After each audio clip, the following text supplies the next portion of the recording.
দেখো বন্ধুরা, আমার এই মটর ডালের বড়া হয়ে এসছে। এবার নামিয়ে দেবো। আমি মটর ডালটা প্রায় 2.5 ঘন্টার মতো ভিজিয়ে রেখেছিলাম।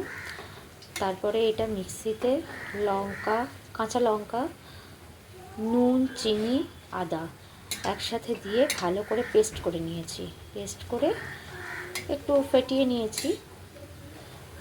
তারপরে ভালো করে ফেটিয়ে তেলে এরকম করে চামচে করেই দিয়ে বড়াগুলো ভেজে নিয়ে এলাম। দেখো, এটা হলো মটর ডালের বড়া।